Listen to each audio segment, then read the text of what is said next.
Welcome to G K daily. Subscribe ಮಾಡಿ ಮತ್ತು ಅಪ್ಡೇಟ್ಸ್ಗಾಗಿ bell icon press ಮಾಡಿ. ಎಲ್ರಿಗೂ ನಮಸ್ಕಾರ. ನಾನು ನಿನ್ನೆ ಕರೆಂಟ್ ಅಫೇರ್ಸ್ನ ಅಪ್ಲೋಡ್ ಮಾಡೋಕ್ಕೆ ಆಗಲಿಲ್ಲ, ದಯವಿಟ್ಟು ಕ್ಷಮೆ ಇರಲಿ. ನನ್ನ ಸಮಯದ ಅಭಾವದ ನಡುವೆಯೂ ಈ ಕೆಲಸವನ್ನು ಮಾಡ್ತಾಯಿದ್ದೀನಿ. ಸೊ ನಾನು ಆದಷ್ಟು 2 ದಿನಕ್ಕೊಮ್ಮೆ ಕರೆಂಟ್ ಅಫೇರ್ಸ್ನ ಅಪ್ಲೋಡ್ ಮಾಡೋಕ್ಕೆ ಟ್ರೈ ಮಾಡ್ತೀನಿ. ಸೊ ಬನ್ನಿ, ಹಾಗಾದರೆ ಇವತ್ತಿನ 26 ಮತ್ತು 27ರ ಪ್ರಮುಖ ಪ್ರಚಲಿತ ವಿದ್ಯಮಾನಗಳನ್ನು ನೋಡೋಣ. ಸೊ ಅದಕ್ಕಿಂತ ಮುಂಚಿತವಾಗಿ ಇವತ್ತು ಒಂದು ಕೋಟ್ನ ನೋಡೋಣ. ನುಡಿಯನ್ನು, ಸಾಧ್ಯವಾದರೆ ಓಡು, ಆಗಲಿಲ್ಲವಾದರೆ ನಡೆ, ಅದು ಸಾಧ್ಯವಾಗದಿರೆ ಉರುಳಿಕೊಂಡು ಹೋಗು ಅಷ್ಟೇ, ಆದರೆ ಕದಲದೆ ಬಿದ್ದಿರಬೇಡ ಒಂದೇ ಕಡೆ. ಸೊ ಈ ಒಂದು ಕೋಟ್ನ ಯಾಕೆ ನಾನು ಚೂಸ್ ಮಾಡಿದ್ದೀನಿ ಅಂದರೆ, ಸೋ ಮೆನಿ ಸ್ಟೂಡೆಂಟ್ಸು ಇವತ್ತು ಬ್ಯಾಂಗ್ಳೂರು ಆಗಿರ್ಬೋದು, Dharwad, some other cities, Bijapur, ಬೇರೆ ಬೇರೆ ವಿದ್ಯಾಕೇಂದ್ರಗಳಿಂದ ತಮ್ಮ ಊರಿನತ್ತ ಹೋಗಿದ್ದಾರೆ. ಸೊ ಅವರಿಗೆಲ್ಲ ಒಂದೇ ಒಂದು ಪ್ರಾಬ್ಲಮ್ ಏನಂದರೆ ಮನೇಲಿ ಓದೋಕ್ಕಾಗ್ತಾಯಿಲ್ಲ.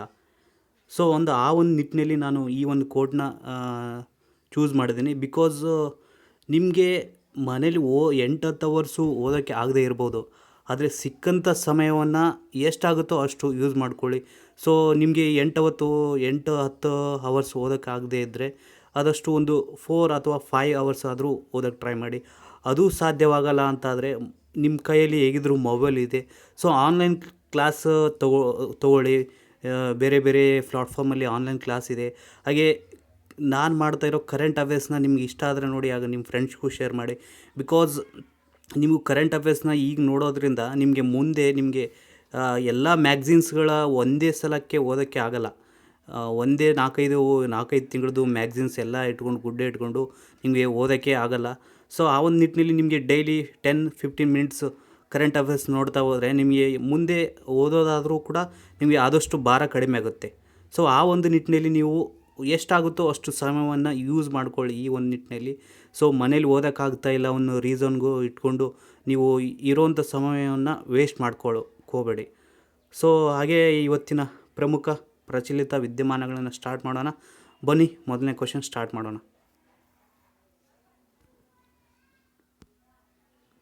ಯಾವ ದಿನವನ್ನು ಅಂತಾರಾಷ್ಟ್ರೀಯ ಕಾಮನ್ವೆಲ್ತ್ ದಿನವನ್ನಾಗಿ ಆಚರಿಸಲಾಗುತ್ತದೆ?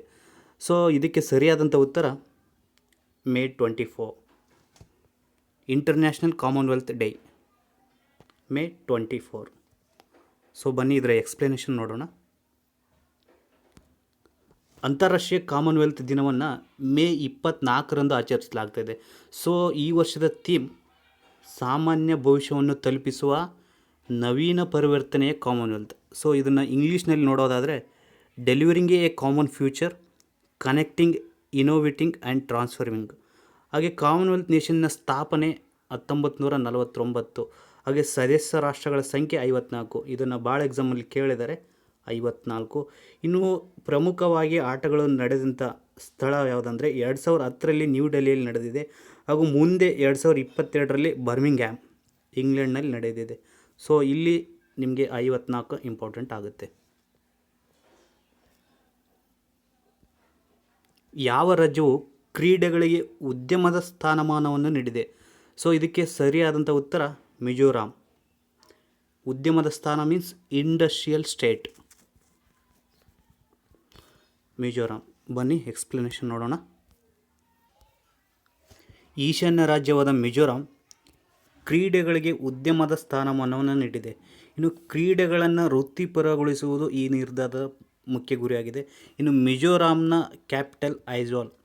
ಸೊ ಹಾಗೆ ಮಿಜೋರಾಂ ಬಗ್ಗೆ ಜಿಯೋಗ್ರಾಫಿಕಲ್ ರಿಲೇಟೆಡ್ ಕ್ವಶನ್ ಕೇಳೋದಾದರೆ, ಬಾಂಗ್ಲಾದೇಶ ಮತ್ತು ಮಯನ್ಮಾರ್ ದೇಶಗಳೊಂದಿಗೆ ಗಡಿಯನ್ನು ಹಂಚಿಕೊಂಡಿರುವ ಭಾರತದ ಏಕೈಕ ರಾಜ್ಯ ಅಂತಂದರೆ ಅದು ಮಿಜೋರಾಂ.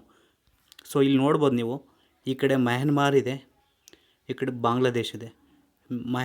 ಮಿಜೋರಾಂ ಮಾತ್ರ 2 ದೇಶಗಳೊಂದಿಗೆ ತನ್ನ ಗಡಿಯನ್ನು ಹಂಚಿಕೊಂಡಿದೆ. ಸೊ ಹಾಗೆ ಇನ್ನೂ ಈಶಾನ್ಯ ರಾಜ್ಯಗಳ ಬಗ್ಗೆ ಹಲವಾರು ಕ್ವಶನ್ಗಳನ್ನು ಕೇಳ್ತಾರೆ. ಅದನ್ನು ನಾನು ನಿಮಗೆ ನೆಕ್ಸ್ಟ್ ಟೈಮ್ ಸಿಕ್ಕಾಗ ಎಕ್ಸ್ಪ್ಲೇನ್ ಮಾಡೋಕ್ಕೆ ಟ್ರೈ ಮಾಡ್ತೀನಿ. ಅಸ್ಸಾಂ ಬಗ್ಗೆ ಆಗಿರ್ಬೋದು, ಅರುಣಾಚಲ್ ಪ್ರದೇಶ ಬಗ್ಗೆ ಆಗಿರ್ಬೋದು, ನಾಗಾಲ್ಯಾಂಡ್, ಮಣಿಪುರ್, ಮೇಘಾಲಯ, ಹಾಗೆ ಸಿಕ್ಕಿಂ ಆ್ಯಂಡ್ ವೆಸ್ಟ್ ಬೆಂಗಾಲ್ ರಿಲೇಟೆಡ್ ಹಲವಾರು ಕ್ವಶನ್ಗಳನ್ನು ಕೇಳ್ತಾರೆ ಈಶಾನ್ಯ ರಾಜ್ಯಗಳಿಗೆ ಸಂಬಂಧಪಟ್ಟಂಗೆ. ಅದನ್ನು ನಾನು ನಿಮಗೆ ಟೈಮ್ ಸಿಕ್ಕಾಗ ನೆಕ್ಸ್ಟ್ ಟೈಮ್ ಹೇಳ್ತೀನಿ. ಸೊ ನೆಕ್ಸ್ಟ್ ಕ್ವಶನ್ ನೋಡೋಣ. ಇತ್ತೀಚೆಗೆ ನಿಧನರಾದ ಬಲ್ಬೀರ್ ಸಿಂಗ್ ಯಾವ ಕ್ರೀಡೆಗೆ ಸಂಬಂಧಿಸಿದ್ದಾರೆ? ಸೊ ಇದಕ್ಕೆ ಸರಿಯಾದಂಥ ಉತ್ತರ ಹಾಕಿ.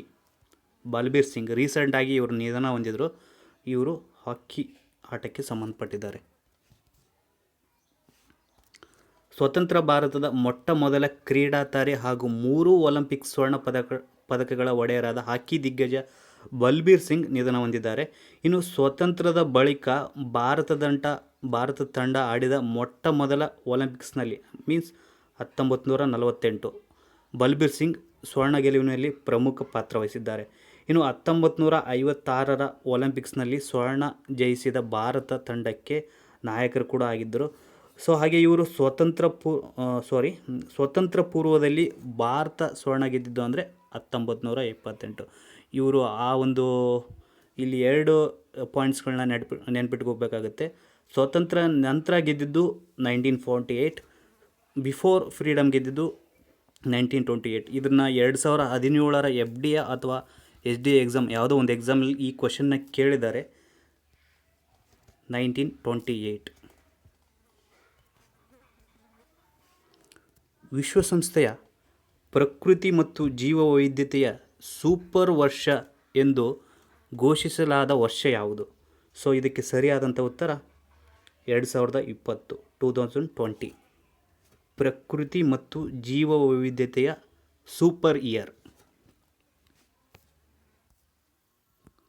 2020ರ ವರ್ಷವನ್ನು ವಿಶ್ವಸಂಸ್ಥೆಯು ಪ್ರಕೃತಿ ಮತ್ತು ಜೀವವೈವಿಧ್ಯದ ಸೂಪರ್ ವರ್ಷ ಎಂದು ಘೋಷಿಸಿದೆ.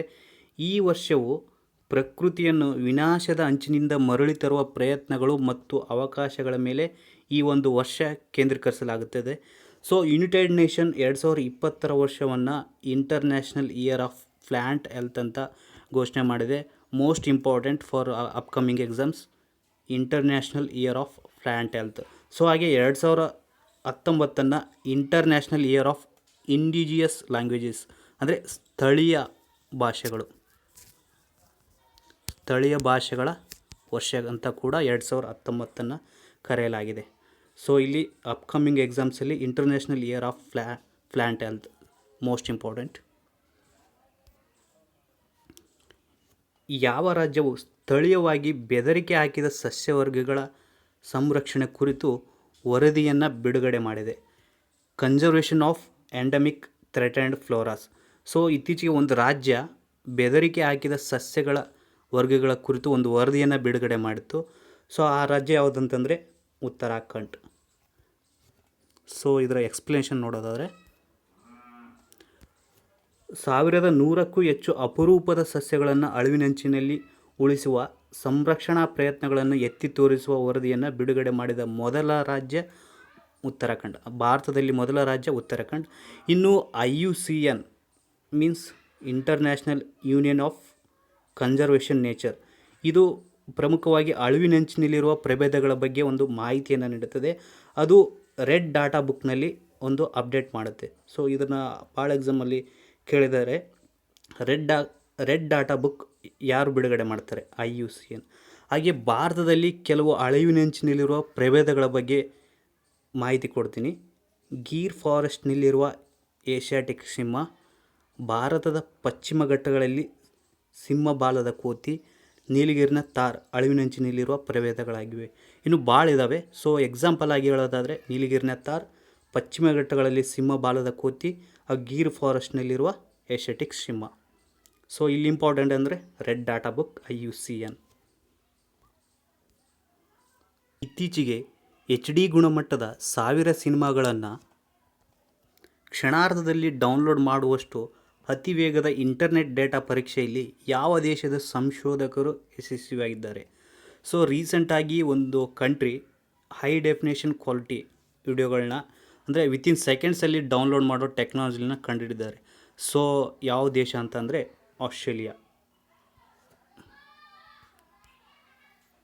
ಆಸ್ಟ್ರೇಲಿಯಾದ ವಿಜ್ಞಾನಿಗಳು ವಿಶ್ವದ ಅತಿ ವೇಗದ ಇಂಟರ್ನೆಟ್ ಡೇಟಾ ವೇಗವನ್ನು ಸಾಧಿಸಿದ್ದಾರೆ. ಇದು 1000 HD ಚಲನಚಿತ್ರಗಳನ್ನು ವಿತಿನ್ ಸೆಕೆಂಡ್ಸ್ನಲ್ಲಿ ಡೌನ್ಲೋಡ್ ಮಾಡಲು ಸಾಕು. ಸೊ ಹಾಗೆ ಆಸ್ಟ್ರೇಲಿಯಾಗೆ ಸಂಬಂಧಪಟ್ಟಂಗೆ ಗ್ರೇಟ್ ಬ್ಯಾರಿಯರ್ ರೀಫ್ ಆಸ್ಟ್ರೇಲಿಯಾದ ಈಶಾನ್ಯ ತೀರದಲ್ಲಿದೆ. ಸೋ ಮೆನಿ ಎಕ್ಸಾಮ್ಸ್ನಲ್ಲಿ ಕೇಳಿದ್ದಾರೆ ಈ ಕ್ವಶನ್ನ. ಗ್ರೇಟ್ ಬ್ಯಾರಿಯರ್ ರೀಫ್ ಎಲ್ಲಿದೆ? ಇದು ಆಸ್ಟ್ರೇಲಿಯಾದ ಈಶಾನ್ಯ ತೀರದಲ್ಲಿದೆ. ಸೊ ಹಾಗೆ ರೀಸೆಂಟಾಗಿ ಒಂದು ಎಕ್ಸಾಮಲ್ಲಿ ಕ್ವಶನ್ ಕೇಳಿದ್ರು, ಟಾಸ್ಮನ್ ಸಮುದ್ರ ಎಲ್ಲಿದೆ? ಟಾಸ್ಮನ್ ಸಿ. ಇದು ಆಸ್ಟ್ರೇಲಿಯಾ ಮತ್ತು ನ್ಯೂಜಿಲೆಂಡ್ಗಳ ಮಧ್ಯೆ ಇದೆ, ಟಾಸ್ಮನ್ ಸಿ. ಕೋವಿಡ್-19 ರೋಗಿಗಳಿಗೆ ಚಿಕಿತ್ಸೆ ನೀಡಲು ಹೈಡ್ರಾಕ್ಸಿಕ್ಲೋರೋಕ್ವಿನ್ಗಿಂತ ಉತ್ತಮವಾದ ಕೊರೋನಾ ವೈರಸ್ ಚಟುವಟಿಕೆಯನ್ನು ಕಡಿಮೆ ಮಾಡಲು ಯಾವುದನ್ನು ಬಳಸಲು ICMR ಘೋಷಿಸಿದೆ? ಸೊ ಹೈಡ್ರಾಕ್ಸಿಕ್ಲೋರೋಕ್ವಿನ್ಗಿಂತ ಬೆಟರ್ ಅಂತ ಈ ಒಂದು ಟೀನ ಘೋಷಣೆ ಮಾಡಿದೆ ICMR. ಆ ಟೀ ಯಾವುದಂತಂದರೆ ಕಾಂಗ್ರಾ ಟೀ.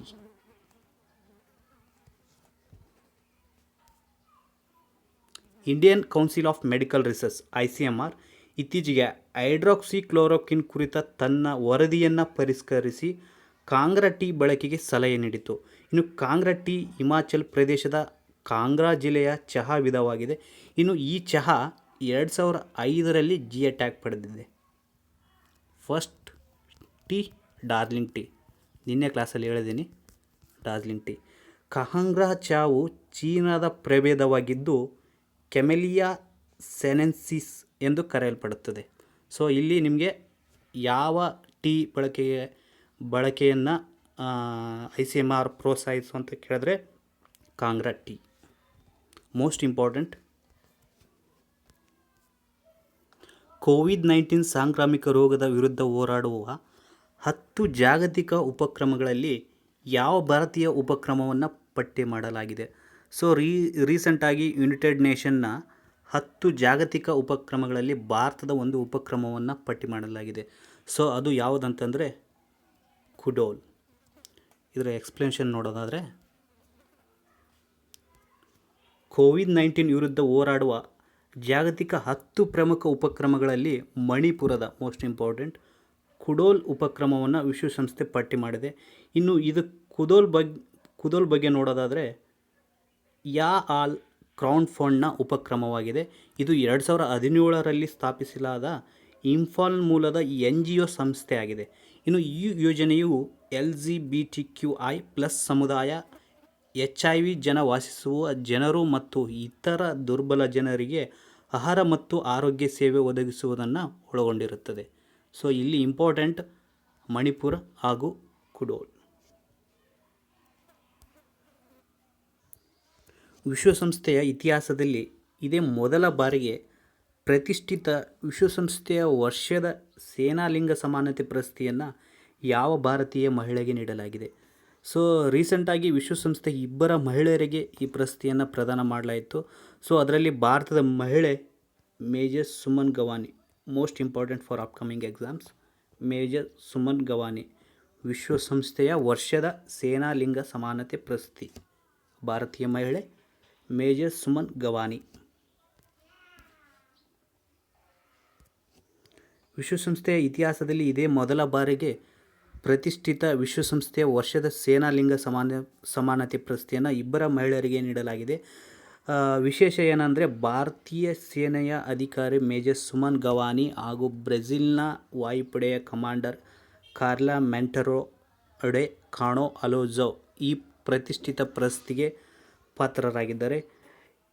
ಸೊ ಹಾಗೆ ಹಿಂದೆ ದಕ್ಷಿಣ ಸುಡಾನ್ನಲ್ಲಿ ಯುನೈಟೆಡ್ ನೇಷನ್ ಮಿಷನ್ನಲ್ಲಿ ಭಾಗಿಯಾಗಿದ್ದ ಮೇಜರ್ ಸುಮಾನ್ ಈ ಪ್ರತಿಷ್ಠಿತ ಪ್ರಶಸ್ತಿಗೆ ಪಾತ್ರರಾದ ಭಾರತದ ಪ್ರಥಮ ಶಾಂತಿ ಪಾಲಕರಾಗಿದ್ದಾರೆ. ಹಾಗೆ ವಿಶ್ವಸಂಸ್ಥೆಯ ಶಾಂತಿ ಪಾಲಕರ ಅಂತಾರಾಷ್ಟ್ರೀಯ ದಿನದ ಅಂಗವಾಗಿ ಮೇ 29ರಂದು ನಡೆಯಲಿರುವ ಆನ್ಲೈನ್ ಸಮಾರಂಭದಲ್ಲಿ ವಿಶ್ವಸಂಸ್ಥೆಯ ಪ್ರಧಾನ ಕಾರ್ಯದರ್ಶಿ ಆಂಟೋನಿಯೋ ಗುಟೆರಸ್ನಿಂದ ಈ ಸಾಧಕಿಯರು ಪ್ರಶಸ್ತಿಯನ್ನು ಸ್ವೀಕರಿಸಲಿದ್ದಾರೆ. ಎಲೆಕ್ಟ್ರಾನಿಕ್ಸ್ ಆ್ಯಂಡ್ IT ಸಚಿವಾಲಯವು ಭಾರತ ಹವಾಮಾನ ಇಲಾಖೆಯ ಸೇವೆಗಳನ್ನು ಯಾವ ಅಪ್ಲಿಕೇಶನ್ನಲ್ಲಿ ಸಂಯೋಜಿಸಿದೆ? ಸೊ ಇದಕ್ಕೆ ಸರಿಯಾದಂಥ ಉತ್ತರ ಉಮಾಂಗ್.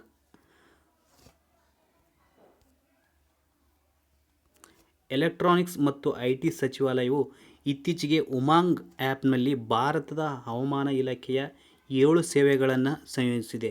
ಪ್ರಸ್ತುತ ಹವಾಮಾನ, ನಗರ ಮುನ್ಸೂಚನೆ, ಮಳೆ ಮಾಹಿತಿ, ಪ್ರವಾಸೋದ್ಯಮ ಮುನ್ಸೂಚನೆ ಎಚ್ಚರಿಕೆಗಳು ಮತ್ತು ಚಂಡಮಾರುತದ ಎಚ್ಚರಿಕೆ ಸೇವೆಗಳನ್ನು ಹೊಂದಿದೆ.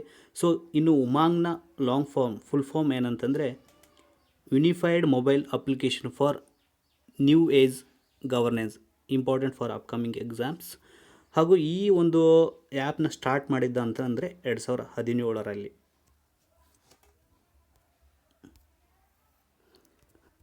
ವಿಶ್ವ ಆಮೆ ದಿನವನ್ನು ಯಾವ ದಿನದಂದು ಆಚರಿಸಲಾಗ್ತಿದೆ? ಸೊ ಇದಕ್ಕೆ ಸರಿಯಾದಂಥ ಉತ್ತರ May 23, ವರ್ಲ್ಡ್ ಟಾರ್ಟೈಲ್ ಡೇ, ಇಂಗ್ಲೀಷ್ನಲ್ಲಿ ಟಾರ್ಟೈಲ್ ಡೇ, May 23. ಪ್ರತಿ ವರ್ಷ ವಿಶ್ವ ಆಮೆ ದಿನವನ್ನು May 23ರಂದು ವಿಶ್ವಾದ್ಯಂತ ಆಚರಿಸಲಾಗ್ತದೆ. ಸೊ ಹಾಗೆ ಆಮೆ ಮತ್ತು ಅದರ ದುರ್ಬಲ ಆವಸ್ಥಾನಗಳ ಬಗ್ಗೆ ಜನರನ್ನು ಜಾಗೃತಿ ಮೂಡಿಸಲು ಈ ದಿನವನ್ನು ಆಚರಿಸಲಾಗ್ತದೆ. ಸೊ ಹಾಗೆ ಭಾರತದಲ್ಲಿ ಆಮೆಗಳ ಬಗ್ಗೆ ಮಾಹಿತಿ ಕೊಡೋದಾದರೆ, ಆಮೆಗಳ ವಾಸಸ್ಥಾನದ ಬಗ್ಗೆ ಮಾಹಿತಿ ಕೊಡೋದಾದರೆ, ಗಹಿರ್ಮಾತಾ ಸಮುದ್ರ ಅಭಯಾರಣ್ಯವು ಆಲಿವ್ ರಿಡ್ ಆಮೆಗಳ ಅತಿ ದೊಡ್ಡ ತಾಣ, ಅಂದರೆ ಸಾಮೂಹಿಕ ಗೂಡು ಕಟ್ಟುವ ತಾಣ. ಒಟ್ಟು ವಿಶ್ವದ ಆಲಿವ್ ರಿಡ್ಲಿಸ್ ಆಮೆಗಳ 50% ಮತ್ತು ಸಮುದ್ರ ಆಮೆಗಳ ಭಾರತೀಯ ಸಮುದ್ರ ಆಮೆಗಳ 90%ನಷ್ಟು ಒಡಿಸ್ಸಾದ ನೆಲೆಯಾಗಿದೆ. ಸೊ ಇದನ್ನು ರೀಸೆಂಟಾಗಿ PSI ಯಾವುದೋ ಅಥವಾ ಎಕ್ಸಾಮಲ್ಲಿ ಕೇಳಿದ್ದಾರೆ. ಗಹಿರ್ಮಾತಾ ಸಮುದ್ರ ಅಭಯಾರಣ್ಯ ಎಲ್ಲಿದೆ? ಒಡಿಸ್ಸಾ. ಅಥವಾ ಆಲಿವ್ ರಿಡ್ ಆಮೆಗಳ ವಾಸಸ್ಥಾನ ಯಾವುದಂದರೆ ಅದು ಒಡಿಸ್ಸಾ. ಸೊ ಇದಿಷ್ಟು ಇವತ್ತು ಮತ್ತು ನಿನ್ನೆಯ ಕರೆಂಟ್ ಅಫೇರ್ಸ್. ನಾನು ಮಾಡುವಂಥ ಕರೆಂಟ್ ಅಫೇರ್ಸ್ ಅತಿ ಪ್ರಮುಖವಾಗಿರುತ್ತದೆ.